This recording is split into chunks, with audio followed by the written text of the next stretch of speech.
Well, hello there, motherfuckers, and I'm back with your Raw review, and maybe one of the last Raw reviews that I'm gonna do, because I can't take doing Raw reviews anymore. Bringing it back for WrestleMania season, but WrestleMania season's over. I liked WrestleMania. I was excited for Taker losing, for the epic, depressing reaction of the stupid fanboys out there complaining over a match Undertaker agreed to lose and wanted to lose, and the Hardy Boys returning. A good event. But Raw is back to business as usual, just as I predicted. Just as I predicted, everything goes exactly as planned, because you see, if you're going to properly predict the way things are going to go in WWE, you got to set your brain to the lowest common denominator. You got to expect the worst. You got to see it for what it is. We start off with The Miz and Nikki Bella. The Miz acting like John Cena and Maurice acting like Nikki Bella. They do this impression pretty well. This is probably the last time we're going to see it. Ambrose comes out. He thinks the Miz and Maurice are actually Cena and Nikki. Miz actually takes off the hat. Maurice takes off her wig, and Ambrose realizes it's not him, so he gives him the dirty deeds. Okay, it's very, very basic. This is how they start off the Superstar Shakeup. So basically, maybe I should have started there if you're not currently watching. So this is basically the Superstar Shakeup as a way of, having another draft. When they had the first brand extension, every year that they would shift the wrestlers around, usually after WrestleMania or so, or a little bit after that. Sometimes they would wait for the early summer, and they would start shifting people around to make the show seem fresh. So, they should have these shows together, because as you can clearly see, there's too much talent they're not doing anything with. But they're insisting on a brand split. As I said during the first brand split, I said it months ago, they had too much talent, so it made sense that they were going to try to split the brands up in order to give these guys, more days off, and not only that, but more opportunities to stand out, amongst the crowded field of stars. We saw after the WCW Alliance storyline that many superstars were, getting lost in the shuffle. So this was a way to quell all that. Now, you have a thin talent pool where everybody looks the same. So having a fucking draft made no fucking sense. Now we're going to just, move people around again. It's like moving around a fucking mess. It's basically like you taking a giant shit and moving the turds around. Why would you do that? It doesn't make sense. So, now you've got Ambrose on Raw. Ambrose announced he's on Raw. There's the news here. Miz and Maurice are also on Raw. So at least you've got Miz and, Ambrose, the guy who looks like just a normal guy, on Raw. Right along with all the other guys that look just like normal guys. The Revival beat New Day.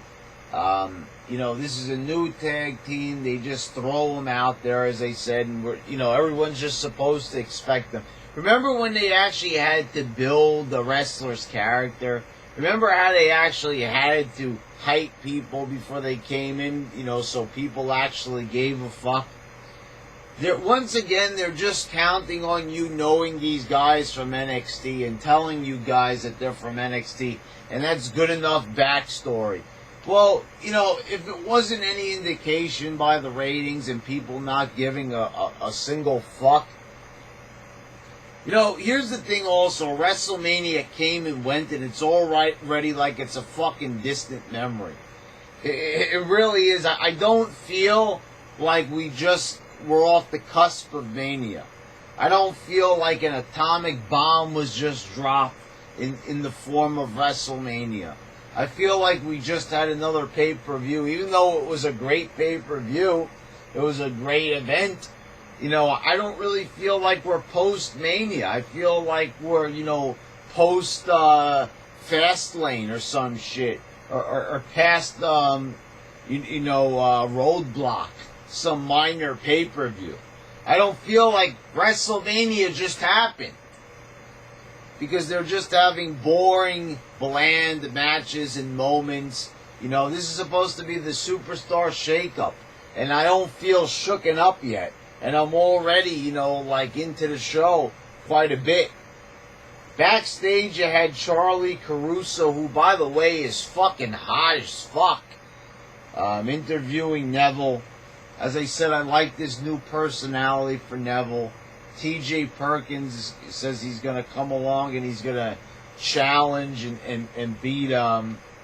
I already forget his name. I had to actually look down at his name right there if you saw. I'm talking about the guy. The show is so boring, I don't even remember who the fuck I'm talking about. So I like this little promo that they cut on Perkins here, where he tells him that, you know, that basically he's a joke, he got lost in the shuffle. Basically, they brought all these cruiserweights in. They don't know what the fuck to do with them. They have no idea how to manage them. They're still trying desperately after all these years to try to emulate the WCW Cruiserweight division and failing miserably at it. They're also still trying to copy TNA's X division, you know, back when it actually mattered and it was actually, you know, creating a bit of buzz in the wrestling world. But those times are fucking a decade ago. More than a decade ago. The X Division's not popular anymore. WCW is dead and buried. We can go and watch those moments on the network. Why the fuck do we have cruiserweights when you're already pushing the cruiserweights in the main event in Finn Balor? For fuck's sakes. Seth Rollins is out there doing cruiserweight fucking moves. So like I said, I don't see the point of having a cruiserweight division. You might as well put Neville out there and just forget about cruiserweight division. You know, Neville has a good physique.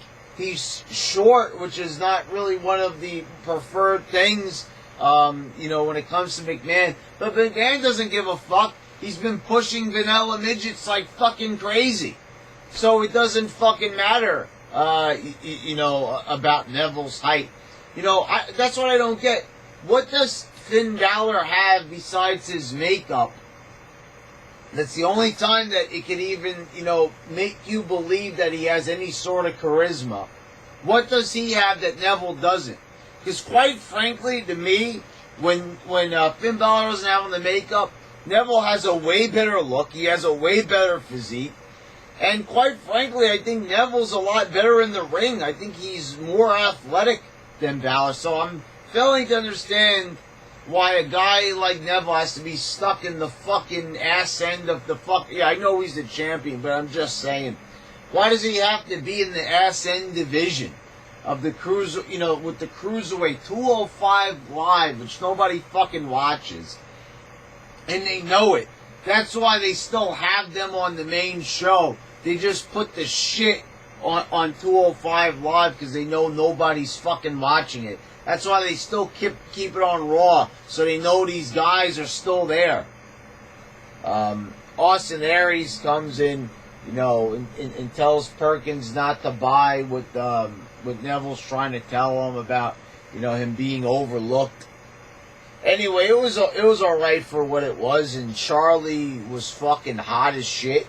Kurt Hawkins is on Raw, and once again, I don't understand this. The Big Show comes out, punches him, and walks away. You know, how come it seems like they do this almost every couple of years, this same thing? They have a smaller guy in the ring, Big Show comes out to pick on him, just walks out. We've seen this, you know, it's like, enough already! It's like they're insulting our fucking intelligence as fucking fans. And meanwhile, these fanboys in the crowd are no better. Oh, what, you thought I was defending you there for a minute? No, I meant actually us fans, the real fucking fans. Not you hardcore fans. Ooh, I'm a hardcore fan. Oh, are you now? You're a hardcore fucking fan sitting there, you fat piece of shit. You know, this is... So, this is why you still get this fucking garbage. You still get this fucking garbage because you're annoying assholes and you fucking deserve it. Why the fuck did they promote Kurt Hawkins? They don't give anybody video packages. You notice the people that they actually do take the time to hype are the jobbers. With Darren Young and Kurt Hawkins. And everybody else, you know, who has no hype at all. You know, like Dash and Dawson, they just come out with no hype. Those are the guys who win. But the guys who they actually give hype to, it's like, there's no fucking rules. You know, there's no fucking rules. Let's just make a show that doesn't make any sense at all. Whoa, whoa, it makes no fucking sense. You know, we promote guys who want you to think they're stars, and then they're not stars, and the people who don't look like stars, we're, you know, gonna push them because we're fucking crazy. And the fans are fucking annoying. Anyway, TJ Perkins beats Austin Aries, even though Austin Aries is the #1 contender for the Cruiserweight title. Why? I mean, like, I don't get this. If Aries is scheduled to wrestle at Payback for the title, which, why do I have the feeling that they're going to just push that shit onto the fucking pre-show? Just a guess. You know, they're going to have Perkins beat Aries. This nerdy-looking doofus beating Austin Aries. Why the fuck would you do that right before the pay-per-view? I know, you know, that Neville is probably going to have Perkins as his protege. But it's like, why have him lose right before the pay-per-view? I don't get it. It's not even like you gave really Austin that much of an out. A little bit of a distraction and he's already beaten. I don't know. At least have Neville hit him with a chair or some shit. Or how about this? Not have him beat him at all? But it's like this happens every week, so complaining about it makes no fucking sense. You know, I'm going to complain about this is how they basically do their show every week. So I'm pretty much complaining about the show as a whole. Seth Rollins is in the ring. He says that, you know, he'd like to stay on Raw, you know, but because he doesn't want to take the easy way out to avoid Stephanie. He could go to SmackDown. Kurt Angle comes out, says he's going to stay on Raw. Samoa Joe attacks him. You know, he blindsides Seth Rollins, and somehow, like every single beatdown we see, Seth Rollins overcomes it, and Joe runs away. This is every single time they do a run-in. The face always ends up standing tall, and the heel cowers. You know, it's one thing to be a chicken shit heel, but every single heel has to be a chicken shit heel. You can't have a tough, cool heel. You know, all this shit, this is why I can't do these Raw reviews anymore. I say the same shit every single Raw review, and it's not because I'm not good at it. It's not because I don't have any more material. It's because these are genuine concerns that happen on every show, and they need to be fucking mentioned because they're so fucking obvious. Every single heel is a chicken shit heel. Why would you write everybody's character identical? It makes no fucking sense whatsoever. And this right here, every single time I say this makes no sense, because it doesn't. Why would you write a show this way? It's so obvious that it's bad. It's so obvious that it doesn't work. If the ratings were any indication, if you're retarded fans out there, look how your fans have become. Look how retarded they are, where they actually boo and chant shit, even when it's an internet darling. Even when they're actually getting what they want, they still do some chant that's totally random or just fucking annoying. You need to fucking abandon these retards. You're catering to these idiots. This is what I don't get. Why did WWE, why did McMahon, after all this time, decide to fucking cave in to these fucking morons that he always hated? I never get it. You know, once in a while he trolls them, but the thing is, he's pretty much giving them what they want. And I'll never get why he had this change of heart. Nia Jax beat Charlotte, so we're beating Charlotte again. I know I said we have to have Nia Jax win more, but Charlotte, really, she could crush any other woman on the roster, and they have to just have Charlotte. You know, Charlotte's moving to SmackDown, so they send her to SmackDown. Wow, what momentum she has going to a new show by fucking losing clean. Finn Balor beats Jinder Mahal. Oh, what an exciting match! The sad thing is, though, you look at Jinder Mahal, this guy's fucking jacked. I mean, compared to the last time we've seen him, this guy has been working hard as fuck. And I believe what they said on commentary. I mean, this guy is like double the size of what he used to be. Been working really hard to make his return. And the thing is, Finn Balor, we're supposed to buy him as a main eventer. Now, this is the funny thing. It's like, you know, I remember when The Rock was breaking apart from the Nation. You saw that the Rock had a feud with D'Lo Brown and Mark Henry to just, you know, scrap the Nation for good. When you were, so, you know, D'Lo Brown was a good wrestler with personality too, and shit, but he was no Rock. He was not The Rock. He was not even in The Rock's league. When The Rock was in the ring with D'Lo Brown, you could clearly see that The Rock was the superior star, that he was better in almost every single facet. So, you know, you could just tell that The Rock was the main eventer and that D'Lo Brown would probably always be the mid-carder because he just didn't have that thing in him to get him to the next level. Now, you see Finn Balor here is the main eventer. This is the guy, before he got injured, main evented SummerSlam. Went on last on SummerSlam. Right? And he is in the ring with Jinder Mahal. But when I look at these two guys, I see the mid-carder, the lower mid-card guy, actually looks like more of the star than the main eventer. Holy shit, how times have changed. How the fuck is that? How is it that Jinder Mahal has $1 million body and the main eventer, that is Finn Balor, the internet darling, how the fuck is this guy looking 10 times better than Finn Balor? This is what I'm saying. This is what is exactly wrong with this fucking company.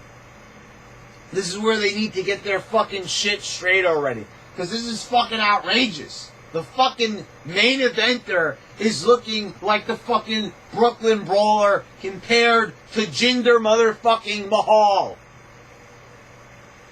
Why doesn't the YWC get their heads out of their asses and realize that this guy is not a fucking main eventer? This is a fucking joke. He does not look like a star. If you want the guy to look like the star, you already have the recipe. Fucking, first of all, make the guy work out harder in the gym. Number one. Have him gain a little bit more weight. He's not going to be as fast in the ring anymore. I don't fucking care. Put some meat on the guy at least. Fuck, he's a fucking wrestler. Second, stop being fucking lazy and put the fucking paint on him. I said this like fucking 8 months ago. Put the fucking paint on him already. Stop. Oh, it takes too long. It's a fucking show. You want us to sit there for 3 fucking hours as you know, fucking twiddle your fucking thumbs and play with your fucking pricks, you motherfucking pieces of shit, creative team, Vince McMahon, Stephanie McMahon, all the other fucking morons. If you want us to sit there for 3 hours, I think you can take the fucking effort to have Finn Balor put on the fucking paint so we can take the guy as a serious main eventer. Bray Wyatt is on Raw. I don't even give a shit anymore. I mean, my God, you know, I don't even care at this point. You know, he's talking about Randy Orton, the House of Horrors. He promotes his match. I don't understand this. So they're already starting with this feud, but they already have to get done with another feud. You know, finish one feud and then move on to the next one. What kind of booking is this? You know, he's like in a feud with somebody here and a feud with somebody. Just one feud at a fucking time? What is this multiple fucking feud bullshit? Sami Zayn beat The Miz. I'm done. I'm fucking done here. Sami Zayn beats Miz with a fucking victory roll. Well, give me a fucking break. Give me a fucking break. The Miz has so much charisma, tries so fucking hard to make his match at Mania mean something, you know, to the audience by, you know, by doing the whole John Cena shtick, and so is Maurice. They're doing the shtick so well. He's being so entertaining. Since he was on SmackDown, the guy works so fucking hard trying to entertain, try to get a little bit more of that you know, kind of like of his mojo back after losing it for fucking years, ever since the WrestleMania 27 debacle. You know, trying so hard to get back to the top, to being entertaining, and the guy has succeeded. The company might not be behind him 100%. They don't always give him the tools he needs to work with, but by fucking God, the guy tries. And a guy like Sami Zayn, a guy where he's not even trying, just look at that fucking physique on him. The guy's not even trying. And I know people always say that when you talk about the physiques, it makes you gay. But here's the thing. You're going to be a wrestler. You're going to be seen on TV across the whole fucking world in front of a large audience. You think you can take the time to look fucking decent and to play the part of being a fucking wrestler? But I guess not. Roman Reigns is in the sit-down interview, and my God, did they blow this shit big time. Remember the last video I got down my hands and knees? Don't fuck it up, please, right? Don't fuck it up, please. Don't fuck it up, please. Roman Reigns, you know, Michael bitch-ass Cole is there with a sit-down interview backstage. I said, Roman Reigns has a hot victory here. Roman Reigns has a lot of heat behind him. He beat the Taker. You know, the internet is jumping up and down. You know, they're jumping up and down. Oh, Undertaker lost a fake match. Roman Reigns sucks. Oh my God, my life's over. You know, remember that? Remember that fucking bullshit? Yeah, I remember that fucking bullshit because that fucking bullshit just fucking happened. And I said, you've got all the heat in the world. This is your chance here. You've got a big fucking angle. You can do it. You can go all the way. You can make Roman Reigns one of the biggest heels in WWE history. Just feed off that fucking, that natural fucking heat that Roman Reigns gets. You can make this guy into a great heel with legitimate heat behind him. What do? Roman Reigns, you know, it was a bittersweet victory. I have all the respect in the world for The Undertaker. Fuck you! You stupid, dumb motherfuckers! Can you get anything right? Can you get anything right? For years and years and years and years and years, everybody's telling you, turn Cena heel, turn Cena heel, turn Cena heel.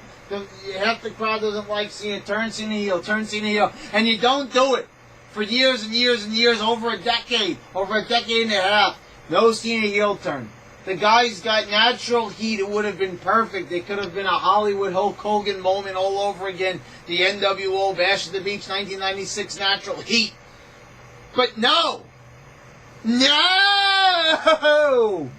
You've got to go in the complete other direction and actually have Roman Reigns feel remorse. That's the question that Michael Cole actually asked him. Do you have any remorse for what you've done? He should have been like, I don't have any remorse whatsoever. It's all about me. It's all about my yard. This is my yard. I'm Roman Reigns. I don't care what anybody thinks. The Undertaker is an afterthought. This is the present, and I'm here now. He should have said something like, look, I didn't even write that fucking down. Look, the fucking matches are on this fucking list. I came up with that off the top of my head, and that was 10 times better, 20 times better, 30 times better, 40 times better than anything said in that stupid, fucking, dumb, bitch-ass promo. What? They fucked him up. A big moment, and you can never get that back. Mania just happened. And I said it's almost as if Roadblock just happened or some other fucking shitty-ass pay-per-view just happened. But it wasn't. It was Mania, and it was a big moment. Roman Reigns spears the shit out of Undertaker multiple times. Pins the man in the middle of the ring. The fans are heartbroken. People are crying. They're threatening to take their lives. And what do? They completely kill it. But having Roman Reigns be remorseful for his actions, saying it's bittersweet. Braun Strowman attacks him, beats the living shit out of him. They put him in an ambulance. He picks up the fucking ambulance and tips it over. Well, at least they did that, is all I can say. That was pretty fucking cool. I like that segment. It's a bit unbelievable that a guy could... But, you know, it is wrestling, so it was pretty good. It was a good segment. But the thing was, it happened after one of the most depressing moments I think I've seen in WWE in recent memory, is they officially killed all the heat Roman Reigns had, all that natural great heat that he had from Mania. After that big Mania moment, they built the whole show around it. They made it go on last. And they fucked it up. And fucked it up royally. I mean, holy fucking shit. That was bad. But the Braun Strowman thing was good. And I enjoyed that. And it showed what was missing from wrestling. Cool beatdowns like that. Where the heel finally looked strong. After backing down like a little bitch, they actually made Strowman look pretty damn good here. The Hardys beat Sheamus, Cesaro. The Hardys, Sheamus, and Cesaro beat Luke Gallows, Carl Anderson, the Shining Stars. Okay, so, you know, I don't know. This is what I was afraid of. That the Hardy Boys are just going to feel like any other tag team on the roster. And I don't want this to happen. Please don't do this.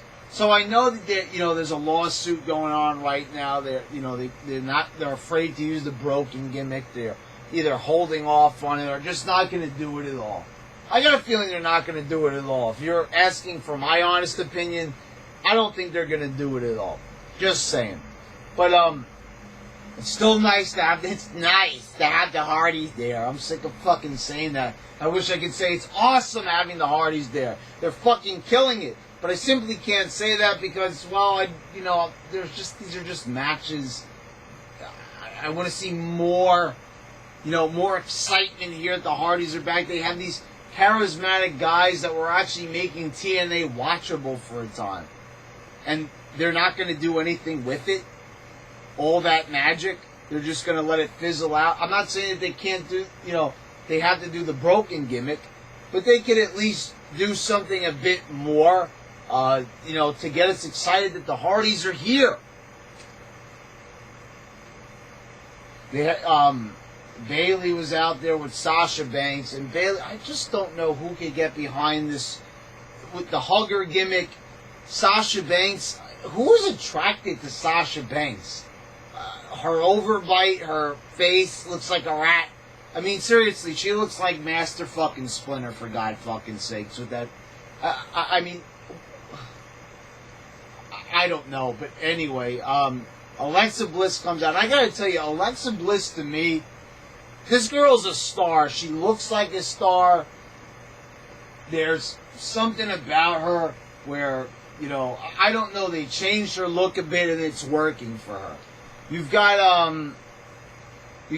Mickie James coming out there, and for some reason, she's not getting the response that she was. I thought that Mickie James was a bit more over with these fucking doofus fans, but this is what I'm saying.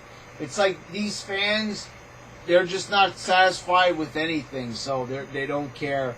Nia Jax rips them all apart, which was actually, that was pretty cool. This is what I wanted from Nia. I want Nia to be a monster. I say give her the fucking belt already. Enough of this fucking nonsense, and give her the fucking belt. So now they've switched Alexa to Raw. So now we're going to have a different playing field with the women. You've got Mickie James on there. So, you know, all I can say is at least they separated Charlotte and Sasha Banks. Thanks fucking God for that. Thank fucking God they separated those two. Because if they had one more match together, I was going to fucking go ballistic. I mean, how many more matches were they going to have where they traded the title back and forth?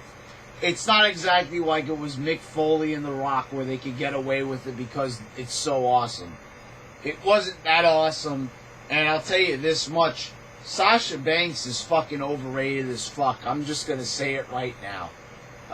She does not have the level of charisma, and any type of hype that she had coming out of NXT has been officially just completely nixed. And just anything with the boss character, you know, they failed to capitalize off of it. They really did. And I don't know. There was more hype than you know, than was needed for Sasha when she came in. Because so far it's been, you know, very bland and boring, and I'm not a big fan of this girl at all. The whole internet is crazy. For some reason, the internet hates Charlotte. They love Sasha, even though Charlotte is so much noticeably better.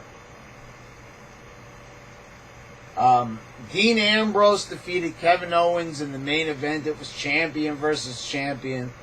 Owens just beats him clean. You know, they don't even care. Just, you know, have him beat him clean. You know, just have a champion lose. Well, a champion's going to beat a champion, so we're going to just, you know, have... Isn't it funny that both of these guys are like forgotten champions?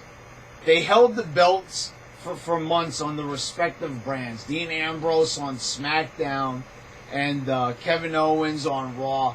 And now, isn't it funny that both of these guys now have secondary titles because they couldn't cut it as main eventers? It's just truly depressing. I look at this fucking show, and even though, you know, you had the Braun Strowman on there, and some things that were just alright, it's like, I look at these things like the Jinder Mahal and Finn Balor comparison I gave you, and I look at the fact that, like, Dean Ambrose and Kevin Owens in the main event, and they were, you know, main eventing pay-per-views a few months ago. One of these guys was on the fucking pre-show, and Dean Ambrose didn't even make it onto the main show. And Kevin Owens was low on the card, even though he main evented almost every single pay-per-view leading up to this, including a match with Goldberg. And now these guys have mid-card titles. I can't wrap my head around this. This fucking company is just fucking insane. They just don't have any rhyme or reason to anything they do. The booking is a fucking mess. I don't understand how are they allowed to put the show out like this? How does USA Network, don't they review the shows that are on? Don't they just sit there and say, like, show them good shows of the past on USA? Like, you know, like Burn Notice, Monk, and Psych. Don't they look at, like, these shows that they even have, like, suits now and shit with, like, actual, you know, comprehensive storylines, you know, intriguing characters? Don't they look at that and compare it to Raw, and they're just like, didn't they review Raw back in the day, or is just maybe the whole staff over at USA completely different? I just want to know, how are they allowed to do this? Where is the quality control? Is anybody watching? Hello? Hello? Is anybody out there? Is anybody out there in TV land? Is anybody fucking listening or watching this show? Does anybody have a grip on just how shitty it is? Doesn't anybody just say, you know, hey, Vince, your show fucking sucks. It used to be fucking awesome and full of great, wonderful, colorful characters and intriguing, controversial storylines that had people talking at work the next day. It had people actually jumping out of their chairs getting excited. And they couldn't wait for next week's show to air. Do they realize that all of this has been replaced with a bunch of fucking morons doing random chants and guys like Finn Balor at the top of the fucking card that don't look like they'd be able to cut it at a high school gymnasium? I mean, and I don't know, it's like the YWC, the fucking IWC, they're like, they're fine with this, they're okay with this. They tell you that what I'm saying is going overboard. They say that what I'm saying is inaccurate. They say what I'm saying is untrue. But it's not untrue. It's actually the truth. It's the truth. And I got on here last year, like one of the only people here in the YWC, mocking Finn Balor, making fun of the guy for not looking like a star, for being a cheap main eventer, a thrown together main eventer. A catering to the fans main eventer. Not a genuine main eventer. Not a guy that actually got to where he was by, he's a good wrestler, like I said. I think he's a little bit overrated as far as it comes to that. I think there's tons of wrestlers that are better. Like I said, if you're going to give that slot to somebody, why can't they give it to a guy like Neville? I mean, what is it that, like, I want the YWC to tell me in the comments. Seriously, what is it that a guy like Neville, who has 10 times of a better look and 10 times of a better physique, and he's more athletic, he does what you guys love, he flips, as opposed, and that's the thing, Finn Balor's finisher. How about that fucking stomp that he does? The coup de grace. The coup de motherfucking bullshit stomp. The stupid... You know, it looks retarded as fuck. Not only that, Cesaro was doing it for fucking years before he even got into WWE. I don't know what the fuck that shit is. I don't even think that was his finisher on the Indies or in Japan. But now it's his finisher here. It was also Del Rio's finisher. The fucking stomp just looks fucking dumb. It's also really, really awkward. It's just awkward how he, like, comes down and, like, falls on his ass and, whoa, like, has to scramble to the fucking cover. I don't like it. There's also a lot of other people that don't like it because they just simply don't fucking watch it.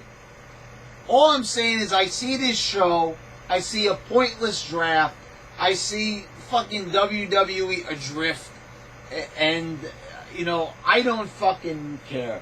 Oh, I forgot to mention, there was, speaking of, I just remember when I said drifting, there was the Drifter, which was, how do you say his name? Elias Sampson. He was wandering around. Oh, there's that Drifter from NXT. Who? What? I don't know. You know, my mind was drifting. There was people with guitars that weren't Jeff Jarrett there. I don't fucking know. You know, I look at this show and it's like it's a fucking joke. It's a caricature of what it used to be, and it's sad. It really is. And the most depressing part on this show was Roman Reigns. It's not his fault. They completely had him blow all his fucking heat in one fall swoop, and it was fucking depressing as shit. The ambulance thing was pretty fucking cool, but my God, did they kill Roman Reigns just like that. Holy shit. Until next time, motherfuckers.